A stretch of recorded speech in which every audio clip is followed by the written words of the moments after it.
A mother's death may provide a clue of an upcoming AI revolution. And then we travel to Italy to meet a farmer driving through town on his motorcycle. It was just another quiet evening until he saw the glass cage sitting in the town square. Today on Dead Rabbit Radio.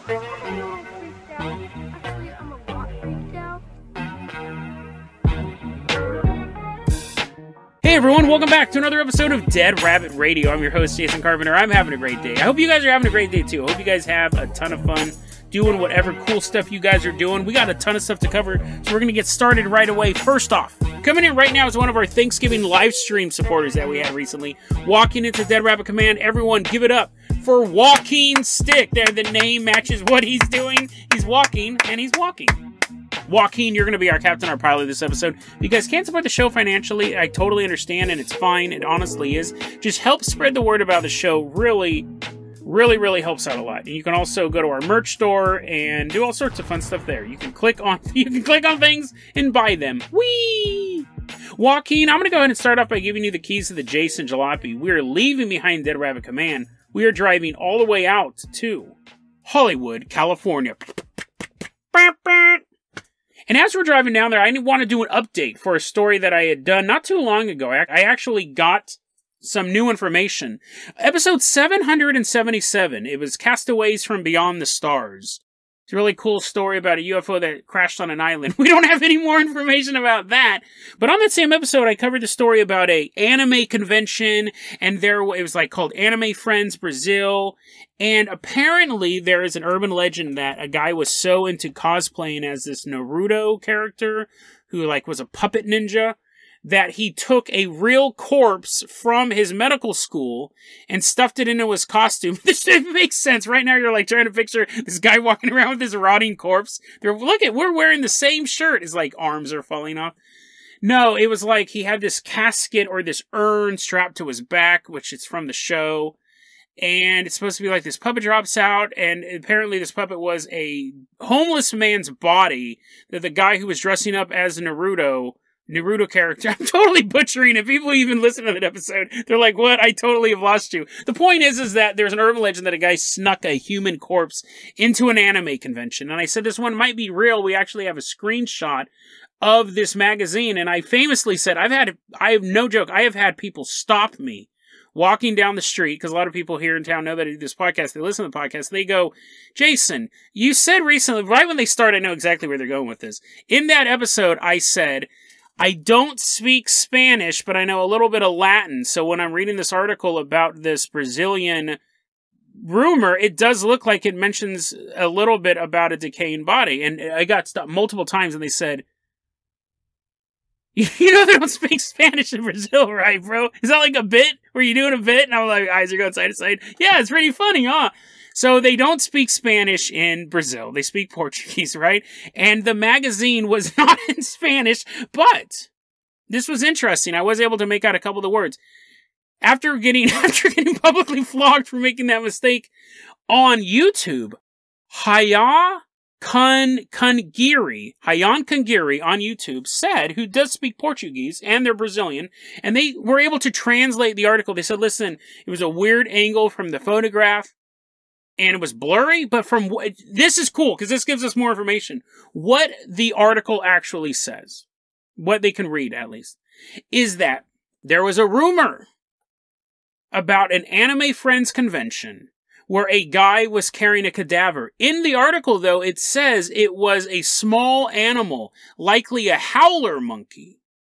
And then the convention organizers denied the rumors. Pretty much the summary that Chyme Chili gave. So that was awesome. Thank you so much for that. I wanted to give you guys feedback.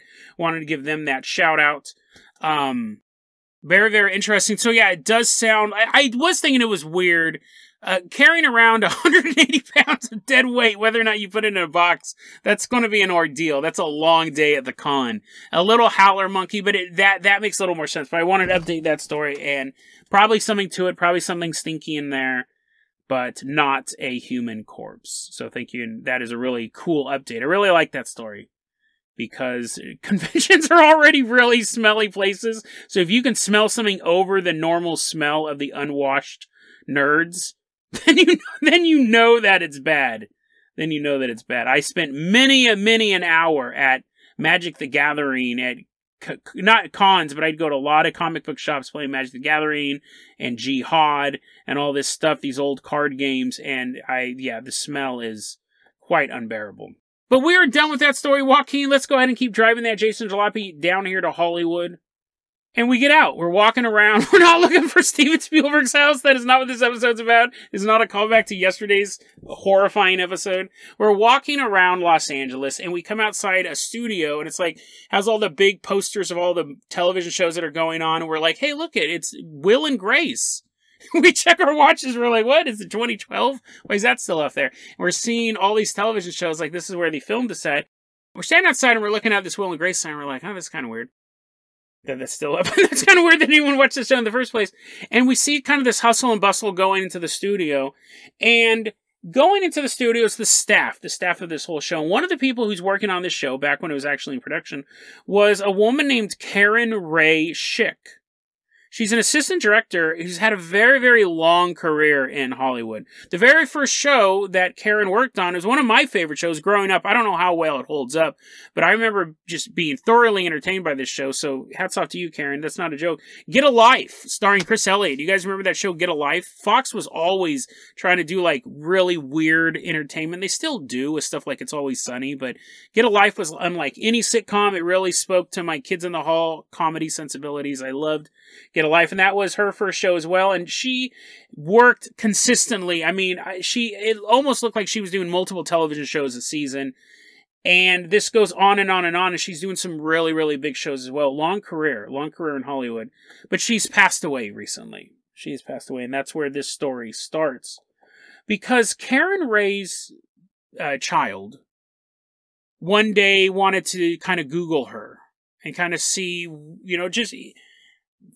going through this user's post. They go by the name Spooks and Giggles. We're going to call them, we're going to call her Stella. I don't know her exact name. So Stella decides to Google her mom one night, and is a fairly small internet presence, does have a very active IMDb page. But as they're Googling this information,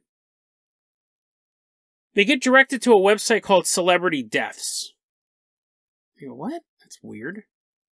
Like, I mean, I guess she was a celebrity. I mean, she was an assistant director in all these hit shows, but like, I wouldn't really classify her as a celebrity. This is odd. And this sets off a whole chain of events, because when you click on these articles, what you are seeing is a bot-written article that's scouring social media posts. There's a website that all it does is look for celebrities dying or any sort of true crime murder news, and it scrapes the information off of Facebook or Instagram, wherever it's getting it, probably everywhere. And then this AI, this bot, is compiling these articles. Now, we've seen stuff like that before. We've actually talked about stuff like that before. Episode 773, I talked about the Miami Herald bot. They're now using a bot to write real estate ads. But this has become far more sinister than just that. It'd be one thing if they were just scouring the web and putting this stuff up. And on these websites, it does make a note. It says, this is not an obituary. We're just pulling information from tribute sites and social media posts and things like that.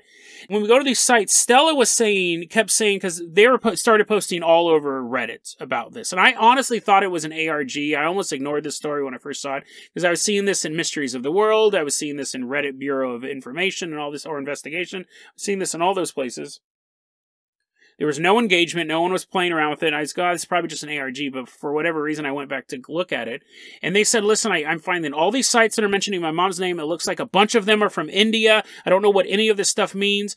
They're getting really mad. They're posting, because there's a Reddit account called Jocko that it posts, 15 times an hour, boosting these articles. Like, it's pumping these articles out quicker than you could write them. Okay, maybe not quicker than you could write them, but incredibly fast. So if you go to the subreddits for Jocko, the subreddit called Celebrity death. That's what it's called in the subreddit. Celebrity death subreddit. It's just link after link after link after link after link of all these articles. This computer is just pumping these things out.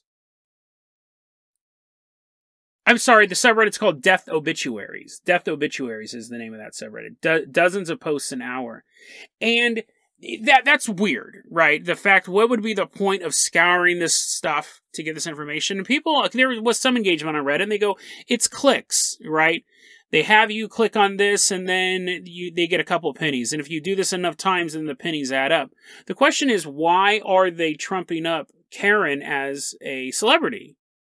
Because I guess she is. She worked in the television business, and she did a lot of good work, but just an interesting thing. But that's not even the weird part of the story. While I'm investigating this, I'm scrolling through the Jocko account on Reddit, and I'm looking at all the other articles, and I'm just kind of scrolling through. I'm looking at all these other articles they've posted. I come across one, and this is the headline, and this is pretty typical for how these bot-written headlines are read. Quote, James Crumbly death. Dead. Obituary news. The second Blahino profile pic is of a Spanish soccer player who passed away. James Crumbly was a kid soccer coach. Click link to read full story. And you click on it. Obviously, I'm like, click the link. Gotta know more. And the reason why, I mean, the guy posts 50, or the bot posts all these articles, the reason why that stuck out to me is I know that name, James Crumbly. That's the father of that kid who just shot up that school, Ethan Crumbly. Ethan Crumbly, I do have to say this, he looks like the flu. Have you guys seen a picture of this new school shooter? He looks like the Mucinex guy. He looks gross. I don't know why this has all of a sudden become a Paris Hilton podcast, but he looks like a human disease. It's really weird. Like, you can see the goo coming out of him. Either that, or I need to go talk to my doctor and start taking some anti-hallucinogenic medicine. Because he's gross looking. He looks like Grimace Wormtongue on a bad day. Anyways, James Crumbly was his dad. And James Crumbly's like, oh, you're super gross, you're super disgusting, don't hug me. And I recognize the name, and I go, wait a second, maybe there's two James Crumbleys walking around, I'm sure. So I clicked on that. And it was an article, it was just gibberish, talking about James Crumbly, talking about Blahino, and I go, who the hell's Blahino? I don't know who this guy is.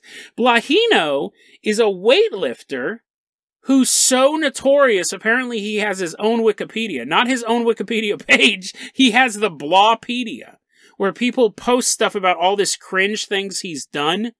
Apparently he's a weightlifter who is also a CIA assassin, believes the Illuminati is fake, and not only is the Illuminati fake, which that's a fair assessment, he believes the Illuminati is fake and it was invented by Muslims on the internet. And I go, ooh, I gotta check this. I gotta check this guy out. I mean, I've spent 5 minutes looking at his page. This is fascinating. So we're probably gonna do a future Blahino themed segment. But so it has nothing to do. It has nothing to do with soccer. I tried finding, is there another guy who plays soccer who does Blahino? Nothing to do with James Crumbly. So what it looks... Oh, and it says in the article, James Crumbly was a kid soccer coach. So I go, is that true? I don't know. So I looked it up, and James Crumbly... The only connection I could find between... This is all tragic. The only connection I could find between soccer and Ethan Crumbly and James, the dad, is that one of the victims, a young woman who was injured, played soccer. So that pops up in these search fields. These bots are just constructing these articles. So it's not just... they're doing the celebrity deaths. It's not just they're taking people who actually passed away. It seems like they're trying to find things that get hits out there and trying to consolidate them. But that's not even the weirdest part of this story. So I'm going to all these websites, and if you type in Karen Ray Schick, even though she had this long career, she didn't have a huge internet presence, you will see page after page of these bot articles. That's the #1 hit for her now, is all of these bot articles. And you're clicking on them and you're looking at them and stuff like that. And it's just all this AI generated stuff. But like I said, it's even weirder than that, because this is the article that caught my eye. This is the article that when Stella was putting out there, caught my eye. This is the headline. Is the assistant director dead or alive? Karen Ray Schick death news, hoax rumors, details. Now, this article was just published on December 3rd. I don't know when Karen Ray Schick passed away. This article was just published on December 3rd. And it tells the story about Karen Ray was a worldwide famous assistant director. I don't think any assistant director is real famous. But anyways, it goes on. You're an assistant director. You're like, aw, sorry, you're famous. But everyone else I don't know of. And it kind of goes on through her career. And it says in 1989, she started as a production manager. So, I mean, we just have these weird generated sentences. Now, it could be, as I was saying this, I was thinking it could be a translation error, but I don't think so, because even with the translation errors, the output is just so much. I do think it's AI pushing this stuff out, but just weirdly worded sentences. And then it goes, does the first initial question arise, this is a quote, does the first initial question arise about her after the current situation, that is she dead or alive? Even the official sources of news have not confirmed the death. So there is a lack of confirmation, and that's why, absolutely, she is alive and doing good in work. We will also get more amazing work from the personality in the upcoming days. Then it lists some random shows she worked on. And Stella's reading this article, and it's infuriating, it's very hurtful. This is a mother who has passed away, and now there's a death hoax surrounding Karen Ray Schick. Now, obviously, I'm going to go on the record. I don't believe in this hoax. I'm not trying to prop up this hoax in any way, shape, or form. Why is this doing that? The site made up a death hoax. All it knew about her was that she recently passed away. She worked in Hollywood, and it generated an article that would get people to click on it. Maybe 10 people, and then the article would just be forgotten in a source, but that would be 10 cents or 10, maybe you get a dime each time. I don't know. I don't know how it's working. Clicking on the ads. But hoaxes and death hoaxes and celebrities faking their deaths, that all is part of pretty common conspiracy 101 lore, right? Tupac, Elvis, Miley Cyrus, all these people who have faked their own deaths or been killed and replaced by clones, stuff like that.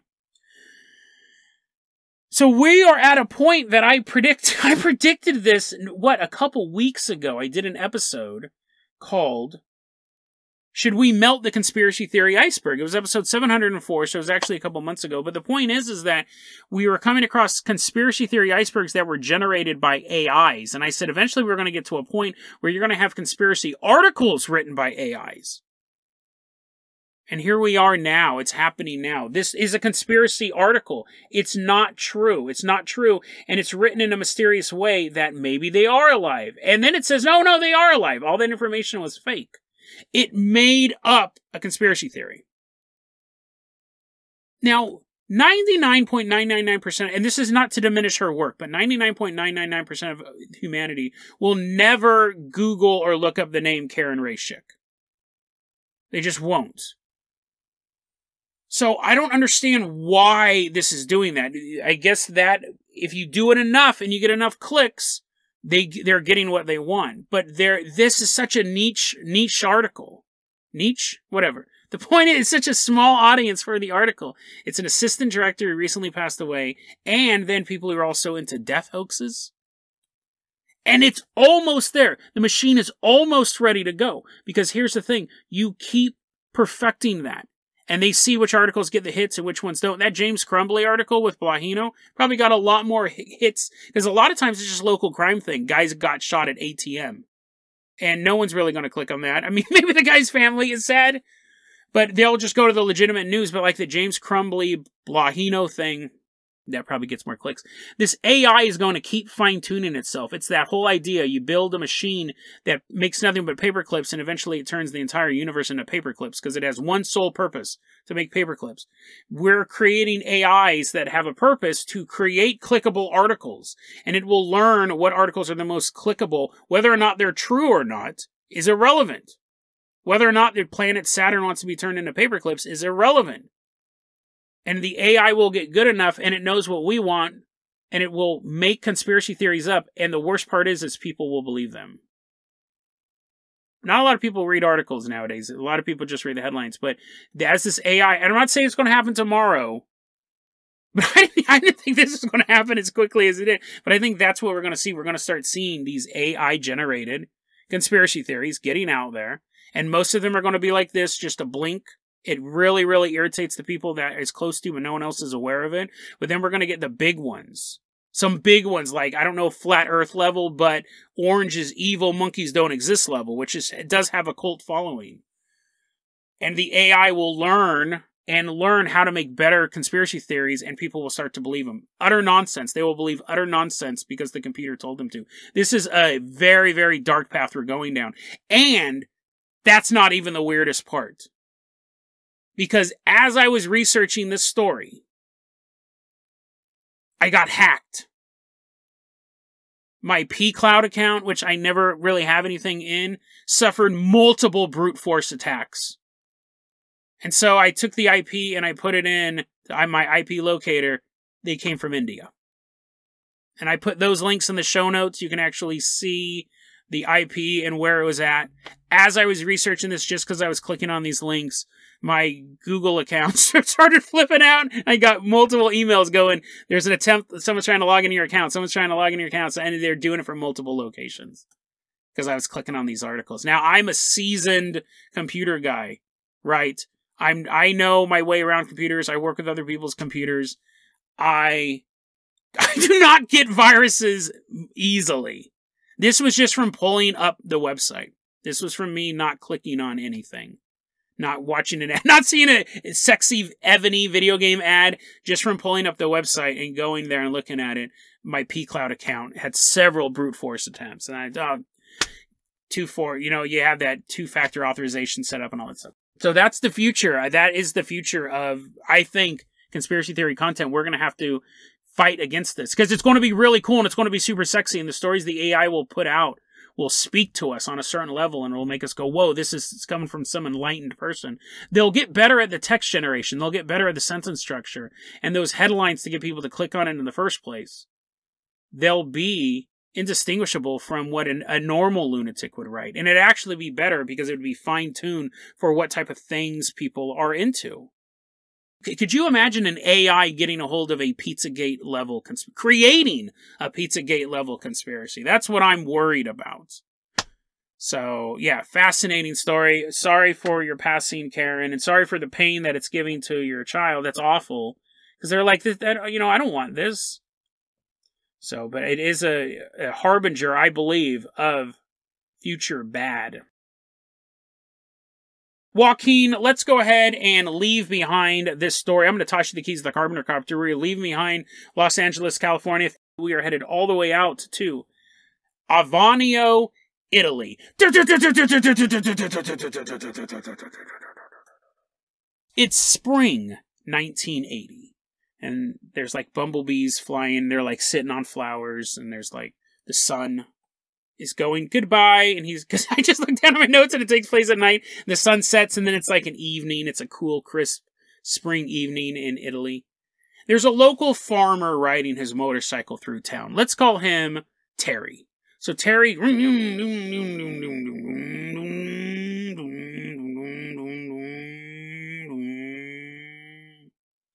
I was going to see how long I could do that. I was going to see if I could do it for the rest of the episode. Because I just like making motorcycle noises. He's driving through town on his motorcycle. And he sees something in the town square.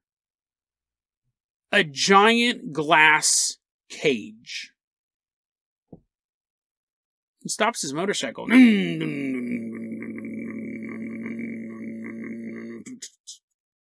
Pulls his key out. I should just stop doing this podcast and just do an episode, nothing but motorcycle noises. That one was pretty good. And he gets off of his motorcycle and he starts walking over and he's looking at this glass cage in town square.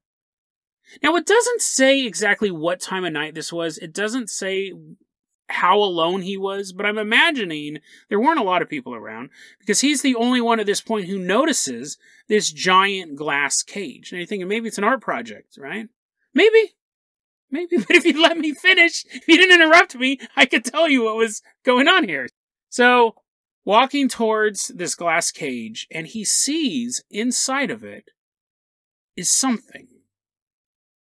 Something sitting down. And as he's getting closer to this glass cage, he looks and he notices there's someone inside of it.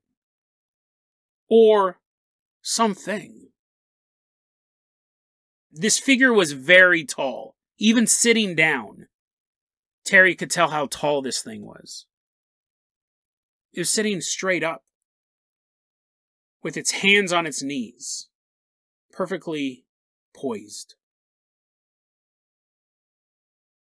But his entire that would just be Abraham Lincoln getting ready for his photograph to be taken. It's just a tall guy. But this thing, that's why it's a thing, its entire body is covered in long green filaments. Each inch of its skin seems to be a little green, a little furry. This thing also had long hair.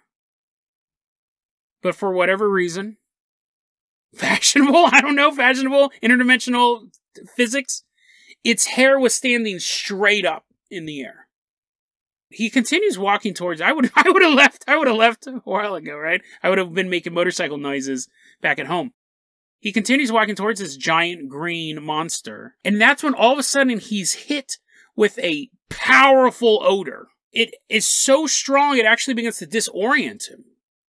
He can't get any closer. This thing smells so strong. Not bad. They don't specify that it was a bad smell. It's just such an overpowering smell. He couldn't get any closer. He begins to back off. And he turns and he starts walking to his motorcycle. He's like, if it wasn't our project, if it was the most smelly art project ever, I don't know, what could it have been? It was a giant guy in a glass tube. It could have just been a sculpture or something like that. And then all of a sudden he hears the sound of glass breaking. He turns back and he sees two blonde women standing in the town square, screaming at the top of their lungs. And then that's the end of the story.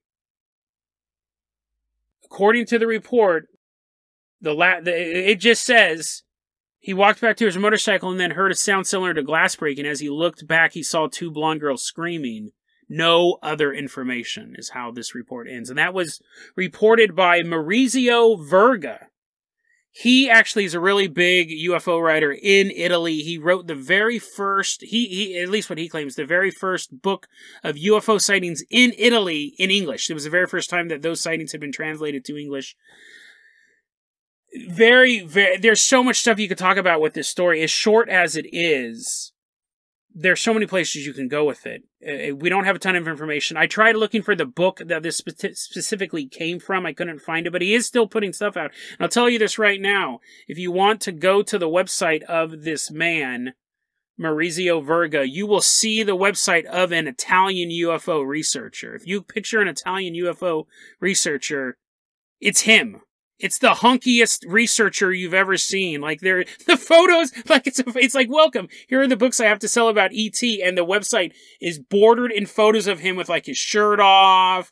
He was just, like, standing there against a rail with the Atlantic Ocean on his back. Like, it's like, is this a dating profile? Or are you trying to find aliens, bro? Because you found both. So you have this hunky UFO researcher on the scene. But let's break this down by element, because there's really a lot of interesting stuff to talk about. One, the glass box appearing in the town square. Just that alone makes me think of some sort of interdimensional event. It is just there. It's something that is out of place of the environment. So right there, that's just a creepy image. The giant creature in the box, we don't get a humanoid, I'm assuming. The filament thing, was it an artificial filament, or was it, I keep saying hairy just because I couldn't think of another word, but was it like more of a mechanical or a biomechanical feel? Was it more like tubing? How thick were they? I think that's really fascinating. The creature with its hair standing up. Actually, to be honest, I don't like that detail. That detail is super lame to me. It makes him sound like a giant troll doll, but I'm a reporter. I got to include it. But yeah, again, like, how is that the physics plane? And then I find it so he's and I joke about wanting to leave, but I would also probably get pretty close to this thing. He gets close to it. He's hit with the overpowering smell. It's very, very common in paranormal lore, whether it's sulfur, it's usually sulfur, but these smells that are associated with Bigfoot sightings. Well, Bigfoot sightings not necessarily sulfur, but it's just a horrible smell that we have associated with Bigfoot. So that's interesting. It ties into the lore. Let's go back and look at this final ending here, this final event, because there's two ways to read it. the first way I read it, and the second way I read it, there's probably more than just the two ways that I read it. I'm not God of the universe. But anyways, so the first time I read it, I pictured it like this. He sees the giant green guy. He smells it. He's turning around to leave. He hears the glass break. And he turns back and he sees the two blonde women screaming. And to me, the implication is that the creature's after them.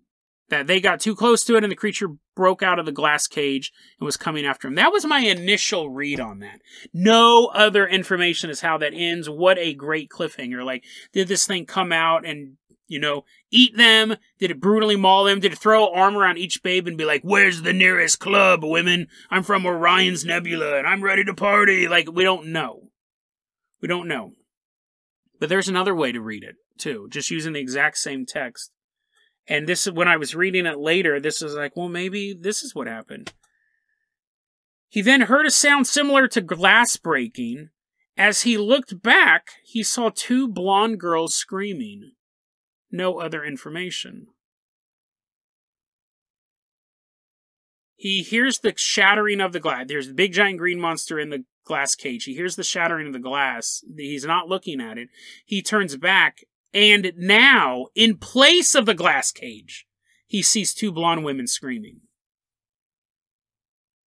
Because that's what it sounds like when you read it like that. It doesn't say that he saw the monster at all. It doesn't say that he saw the glass cage in rubble. He turned back and he saw in its place two blonde women screaming. Which to me is infinitely more bizarre and a little terrifying. Because that goes back into that whole reality shifting alternate. I can't even really wrap my head around that. If I saw a glass box and monster breaks out of a glass box and attacks a bunch of random people, not me, I'm fine with that. I can wrap my head around that because that's what animals do. That's what humans do, right? You break out and you fight. You just start beating up people near you. Never play couch cushion for it with me because I'll push out of them and start beating you up. But I'm thinking about this now. What if that box shattered and two blonde women who had been abducted by aliens or something like that appeared? Like this was some sort of dimensional placeholder. The beast was no threat. The beast was just some sort of image that was conjured up. And when the glass thing disappeared, the women were returned. Or the glass box explodes. I'm making this like way weirder than the glass box explodes. He turns back. He sees two blonde women screaming. Are the two blonde women real? Are they also an image? Like, where did they come from? You know what I'm saying? Like, what if this green monster man shows up in a glass box? And he's sitting there, and he's like, I have journeyed long from Orion's Nebula. I wanted to party, but first I have a mission to complete. And then he breaks out of the glass cage and becomes two hot blonde chicks. And they're screaming because the mission's a success. Because you can't tell the difference. When a woman's screaming, you can't tell if someone just chopped off her right foot or she saw her best friend she hasn't seen in 3 years. And so Terry turns around, he's like, and now there was these two hot blondes walking around Italy, but it was really one giant green alien guy split between them.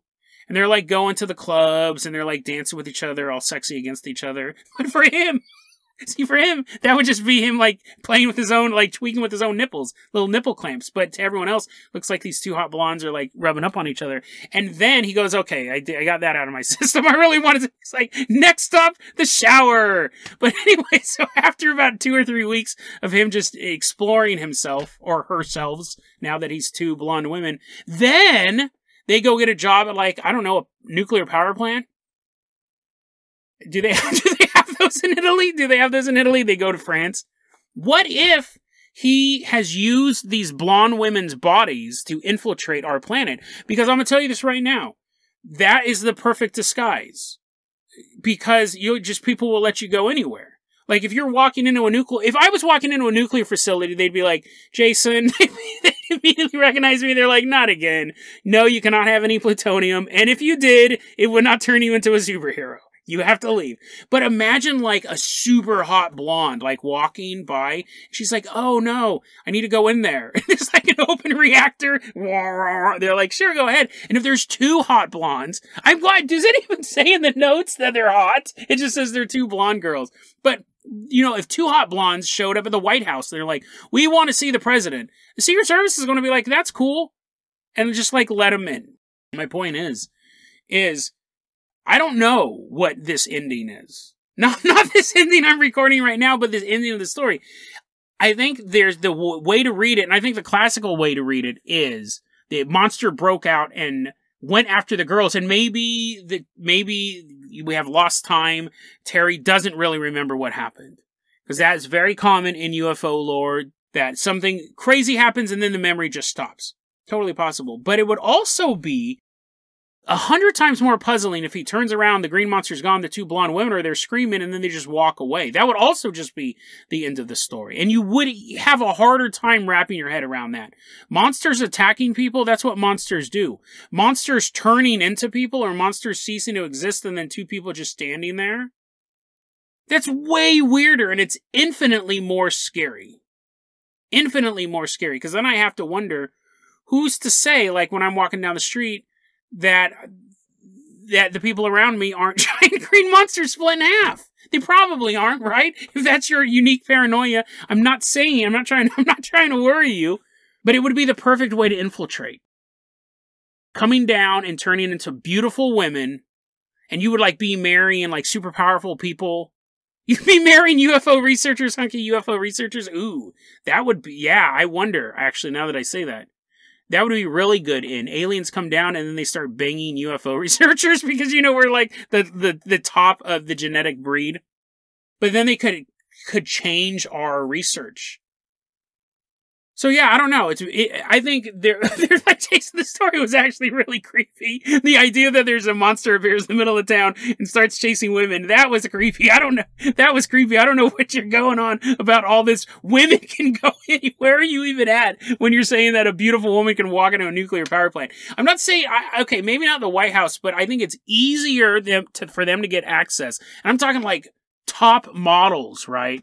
If you're super hot, you'd have an easier time getting into a restricted area. And where do aliens want to go? Restricted areas. They're constantly flying their UFOs over nuclear power plants, and maybe they go, now let's go see what's inside. So they tried being like a little gray alien, and they got dissected. And then they just tried looking like a normal nerd who works at a nuclear power plant, and they're like, can we see your ID? And then they showed up as like Jessica Rabbit. And the general's like, boing!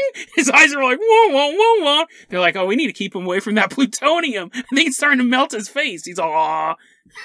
And so, that's what I'm talking about. Aliens should become beautiful women and infiltrate these high-level places. I just realized I think I've described like 5 Cinemax softcore porns in the past 10 minutes. But yeah, I think that would be a good plan. So was this really a spooky monster that broke out of a glass cage? Did I ruin a story? Did I ruin a really cool story about a monster that broke out of a glass cage and attacked 2 women? And then Terry just had no recollection because his memory was wiped? It's possible. It's very scary. Or did I discover a conspiracy that aliens, this very, very specific conspiracy theory, no AI could come up with this, that aliens are coming down and turning themselves into 2 hot blondes. Because if you think that we can fight off an alien invasion, you're probably right. But what if the aliens were super bangable? Would you be willing to pick up a pulse rifle and shoot Pamela Anderson, like an army of them, coming at you in the Baywatch outfit? They're not dressed in like some dumb alien outfit. They're dressed up in the red outfit, and like Britney Spears is like on this commander ship, and she's like sending a bunch of Taylor Swifts out. Those are like the ground forces, the foot soldiers. They're like, oh, you can wipe those off the map. Blah, blah. They're coming across the field, but no one take out the Britney Spears. We wouldn't be able to do that. We wouldn't be able to do that. We would just bow down to our beautiful alien overlords. And I've realized that now that I've spoken that into the universe, on the Omicron Nebula, they're already in their ships right now, headed out to Earth. It'll be the sexiest invasion of all time.